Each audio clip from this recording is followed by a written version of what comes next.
What happens when a late-night icon sits down with royalty expecting a friendly chat, only to witness one of the most shocking meltdowns in television history? In just 33 seconds, a single comment would ignite a firestorm that ended with a prince being escorted off set in front of a stunned studio audience. Stephen Colbert had built his career on tough interviews, clever wit, and an ability to make even the most difficult guests feel at home. His late-night show was a place where presidents, celebrities, and world leaders came to laugh, share stories, and connect with America.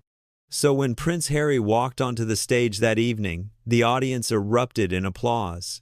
They expected charm. They expected humor. They expected the kind of warm conversation that had become Colbert's trademark. But what they got was something entirely different. The interview started normally enough. Colbert welcomed Harry with his signature smile, cracking a joke about the prince's journey from Buckingham Palace to a Manhattan studio. The audience laughed. Harry smiled, though something seemed slightly off about his demeanor. There was a tension in his posture, a tightness around his eyes that suggested this would not be the light-hearted affair everyone anticipated. Colbert opened with softball questions. He asked about Harry's recent projects, his life in California, his adjustment to American culture. Harry's answers were short, clipped, lacking the warmth and openness that usually made for good television. Colbert, ever the professional, pressed on, trying different angles to draw out the charismatic figure the public knew. "So tell me," Colbert said, leaning forward in his chair, "what's been the biggest surprise about living in the States?" Harry paused, his jaw tightening. "Honestly, Stephen, the biggest surprise has been how intrusive the media continues to be. You'd think leaving one country for another would give you some privacy, but it seems some people just can't help themselves." The comment hung in the air. Colbert's smile didn't waver, but the audience could sense the shift. There was an edge to Harry's voice, an accusation buried in those words. "Well," Colbert replied carefully, "I think people are just curious. You're a public figure who's lived a fascinating life. That comes with the territory, doesn't it?" Harry's eyes narrowed. "Does it? Does it really? Or is that just what people tell themselves to justify their obsession with other people's private lives?" The audience fell silent. Colbert shifted in his seat, clearly trying to navigate these suddenly choppy waters. "I mean, you've chosen to do interviews, write books, appear on podcasts. You're kind of inviting that conversation, aren't you?" "There's a difference," Harry said sharply, "between sharing your truth on your own terms and having vultures picking apart every moment of your existence." Colbert nodded slowly, his expression remaining friendly despite the growing hostility. "I get that. I really do. But you have to admit, when you put your story out there, people are going to have opinions. That's just how public discourse works." "Public discourse," Harry repeated, his voice dripping with sarcasm. "Is that what we're calling it now? Because from where I'm sitting, it looks a lot more like a feeding frenzy. Everyone wants a piece of you, wants to tear you down, wants to sell papers or get clicks or boost their ratings." The last word landed like a slap. Colbert's eyebrows rose slightly, but he maintained his composure. "Well, I'd like to think we're having a conversation here, not a feeding frenzy. Unless you're feeling attacked right now, I'm feeling like I'm in a room full of people who think they have the right to judge me," Harry shot back. "People who've never walked a day in my shoes, never dealt with the kind of pressure I've faced, never had their entire life dissected by strangers." Colbert took a breath, his tone remaining even and calm. "Harry, nobody here is judging you. We're genuinely interested in your perspective. But you seem pretty angry right now, and I'm trying to understand where that's coming from." "Where it's coming from?" Harry's voice rose. "It's coming from years of being treated like public property. It's coming from watching my mother hounded to death, and then seeing the same patterns repeat with my wife. It's coming from people like you who pretend to care but really just want the story." The accusation was direct now, personal. Colbert's face hardened slightly, though his voice remained steady. "People like me? Harry, I've been nothing but respectful to you since you sat down. If you've got issues with the media, that's valid, but I'm not your enemy here, aren't you? Harry challenged. You make your living off other people's stories. You invite them here, get them to open up, and then you package it for entertainment. How is that any different from what the tabloids do? The audience gasped. This was crossing a line, and everyone in the studio knew it. Colbert leaned back in his chair, his jaw set. That's pretty insulting, actually. I've spent my career trying to have meaningful conversations, to give people a platform to share their views. If you can't see the difference between that and tabloid harassment, then I don't know what to tell you. Harry laughed bitterly. Meaningful conversations.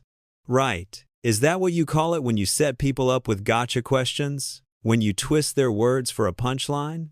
I haven't twisted anything you've said, Colbert replied, his patience clearly wearing thin.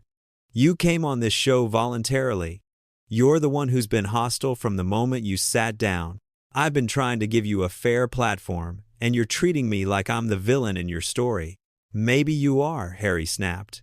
Maybe everyone who makes a living off other people's pain is the villain. Colbert's expression shifted.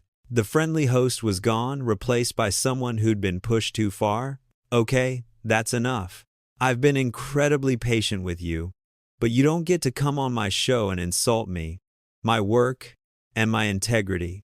Whatever you're dealing with, I'm sorry, but I'm not your punching bag. Harry stood abruptly, his chair scraping against the floor. Of course. Can't handle the truth, can you? The second someone calls you out, you shut them down. I'm not shutting you down for calling me out, Colbert said, standing as well. I'm shutting this down because you're being disrespectful and, frankly, kind of unhinged.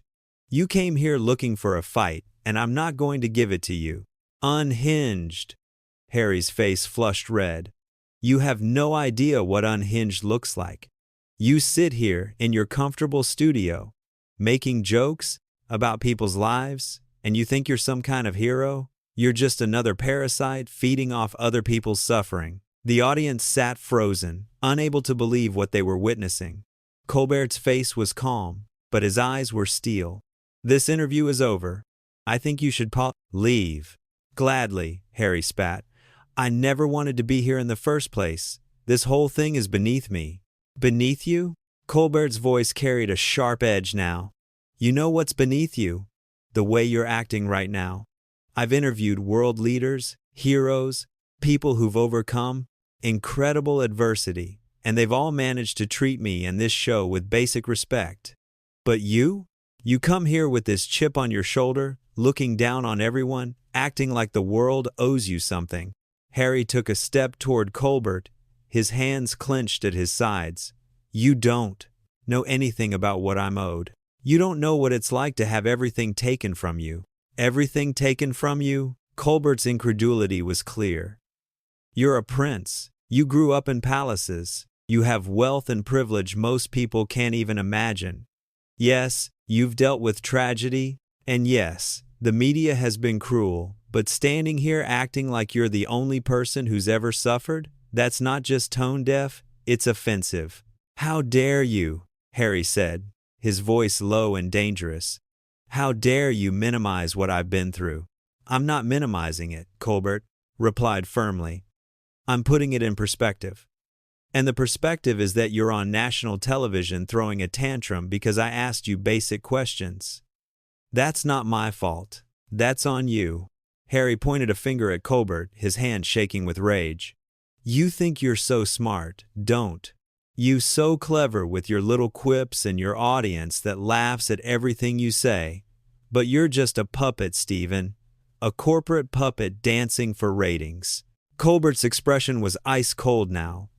And you're a spoiled child who can't handle being treated like everyone else. Security, please escort our guest out. I don't need an escort, Harry snarled. I know when I'm not wanted. But let me tell you something, Stephen. This moment right here, this is everything that's wrong with your industry. You pretend to be the good guy, but you're just as bad as the rest of them. The only thing wrong here, Colbert said quietly, is the way you're behaving. And everyone watching can see that. Two security guards appeared at the edge of the stage. Harry looked at them, then back at Colbert, his face twisted with anger. "You're going to regret this. The only thing I sip it." "Regret," Colbert replied, "is wasting everyone's time tonight. Goodbye, Harry." Harry turned sharply, nearly knocking over his chair. He walked toward the security guards, but not before turning back one more time. "You know what your problem is, Stephen? You've never had to fight for anything real. You sit here making fun of people, acting superior, but you're nothing. You're a joke." Colbert didn't flinch. "If I'm such a joke, why are you still here? Leave." The security guards moved closer, not touching Harry but making their presence clear. Harry's chest heaved with barely contained fury. "Fine. But mark my words, this isn't over. People will hear about this." "They're hearing about it right now," Colbert said, gesturing to the cameras. "And they're seeing exactly who you are." Harry's face went pale as he seemed to suddenly remember the live studio audience, the cameras, the millions of people watching at home. For a brief moment, panic flashed across his features. Then the anger returned, harder than before. "You set me up," he accused. "This was a hit job from the start." Colbert shook his head slowly. "Harry, I asked you about your life in California. You're the one who turned this into whatever this is. Own it." "I don't have to own anything," Harry said, his voice rising again. "Especially not to you." "Then leave," Colbert repeated, his patience completely exhausted. "Just leave." Harry looked around the studio, at the sea of shocked faces, staring back at him. For a moment, it seemed like he might say something else, might try to salvage the situation. But instead, he turned on his heel and stormed toward the exit, the security guards following close behind. As he reached the edge of the stage, he stopped and turned back one final time. "You're all complicit," he shouted at the audience. "Every single one of you, laughing and clapping like trained seals. You enable this garbage." The audience sat in stunned silence. No one laughed. No one clapped. They simply stared as the prince they'd come to see melted down before their eyes. Colbert stood center stage, watching Harry disappear into the wings. The silence stretched out, heavy and uncomfortable. Finally, Colbert turned to face the audience, his expression weary. "Well," he said quietly, "that happened." A nervous laugh rippled through the crowd, but it died quickly. The shock was too fresh, the discomfort too palpable. Colbert ran a hand through his hair, clearly trying to process what had just occurred. "I want to apologize to everyone here and everyone watching at home. That was not what any of us expected tonight. I genuinely tried to have a Bayax, respectful conversation. And I'm sorry you all had to witness that." From somewhere backstage, there was a sound of raised voices, of Harry still arguing with someone out of sight. Colbert glanced toward the commotion, then back at the audience. "I've been doing this job for a long time," he continued, his voice steady despite the chaos. "I've had difficult interviews. I've had guests who disagreed with me. I've had heated debates. But I've never had someone come on this show and treat it, and me, with such contempt. And I want to be clear, I don't take that personally. Whatever Harry is dealing with, whatever pain he's carrying, I hope he finds help and peace. But that behavior, that anger, that's not okay. Not here, not anywhere." The audience began to applaud, softly at first, then building to strong, supportive applause for their host. Colbert nodded his thanks, his composure returning. "We're going to take a quick break," he said. "When we come back, we'll try to salvage what's left of tonight's show. Thank you all for your patience." As the cameras cut away and the commercial break began, Colbert stood alone on stage for a moment, processing the extraordinary confrontation that had just taken place. The audience buzzed with whispered conversations, everyone trying to make sense of what they'd witnessed. In the wings, production assistants scrambled, phones pressed to their ears, already dealing with the fallout. The clip would be online within minutes, shared millions of times before the night was over. But in that moment, in the studio, there was only the aftermath of a spectacular implosion. A production assistant approached Colbert with a bottle of water. He took it gratefully, taking a long drink. "That was insane," the assistant whispered. Colbert nodded. Yeah, it was. "Are you okay?" "I'm fine," Colbert assured them. "But remind me to screen guests a little more carefully next time." The assistant managed a weak smile. "We had no idea he'd be like that. All the pre-interviews were normal." "It's not your fault," Colbert said. "Sometimes people are carrying things we can't see." Unfortunately, he decided to unload all of it on national television. As the commercial break ticked down, Colbert straightened his jacket and prepared to face the cameras again. Whatever had just happened, whatever, had caused Harry to spiral so dramatically, the show had to go on. The stage manager counted down. 3, 2, 1. Colbert's professional smile returned as the cameras came back to life. "Welcome back," he said to the audience at home.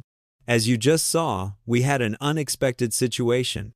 I want to assure everyone that we're okay, the crew is okay, and we're going to continue with tonight's show." He paused, choosing his words carefully. "Look, I believe in giving people the benefit of the doubt. I believe everyone deserves to be heard.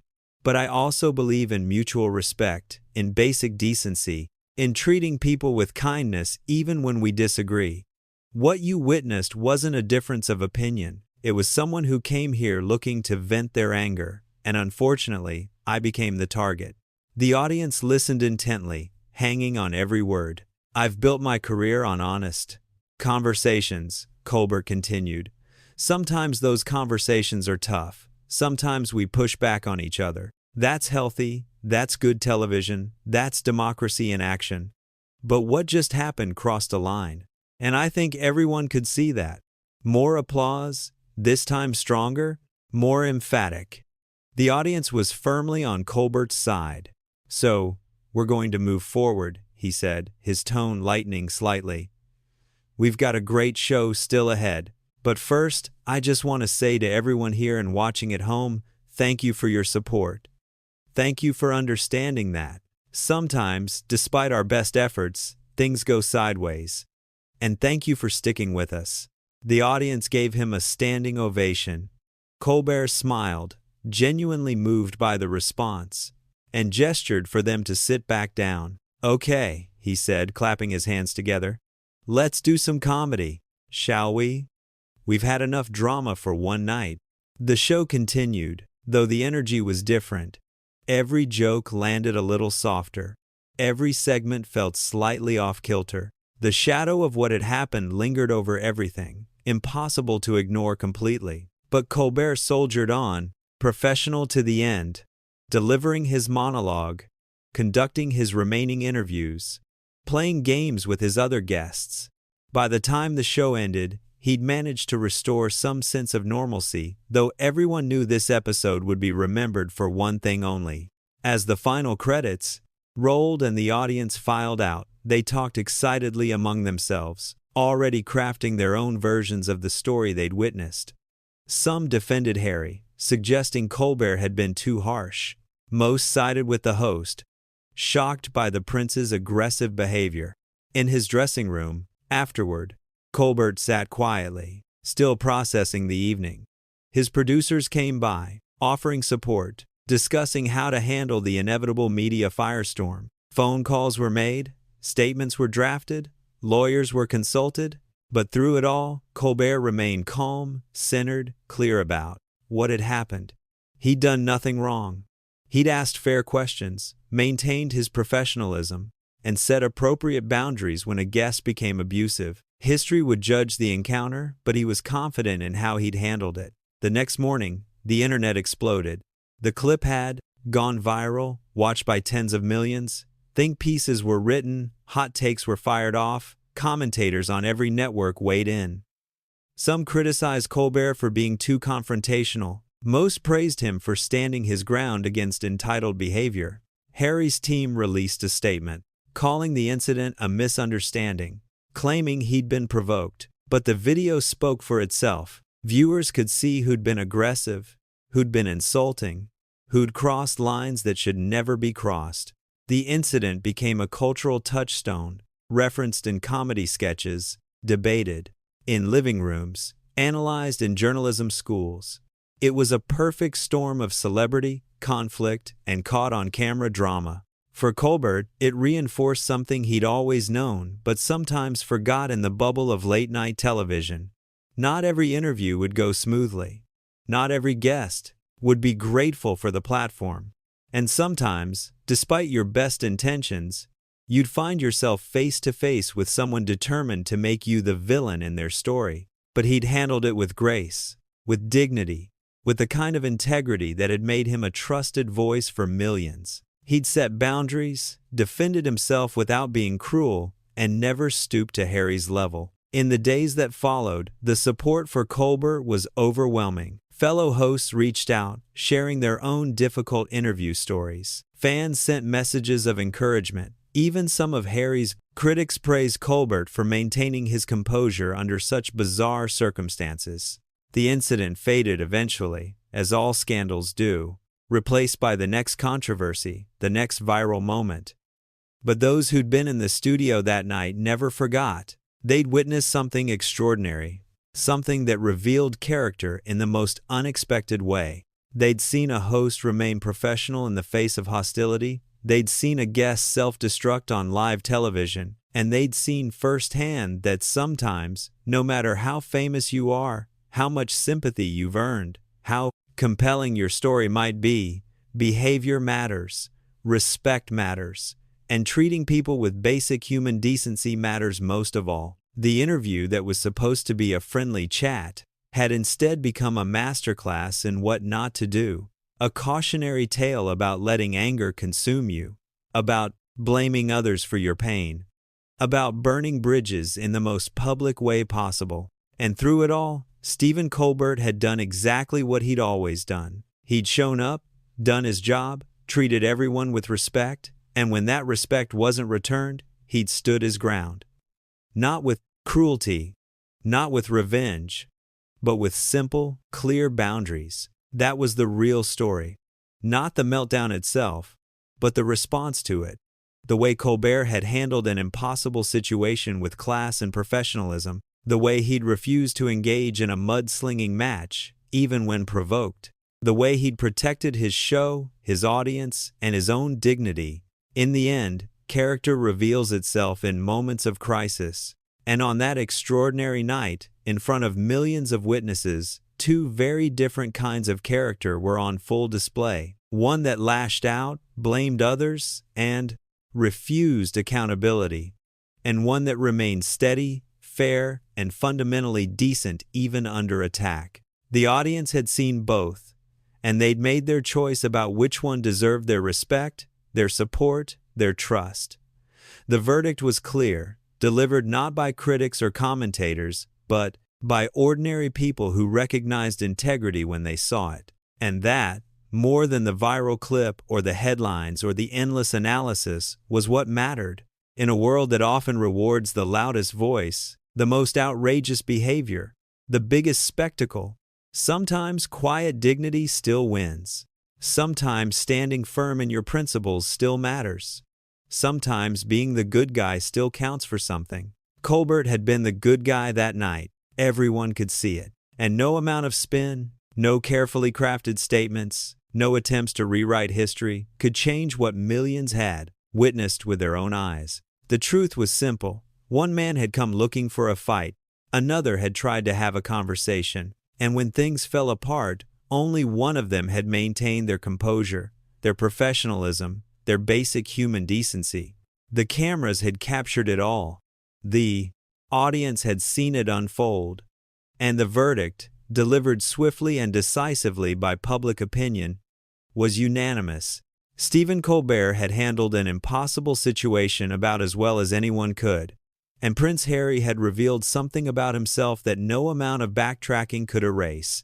That was the story, not a tale of two equal participants in a disagreement, but a clear portrait of someone trying to do their job well and someone else determined to make that impossible. The distinction mattered, the truth mattered.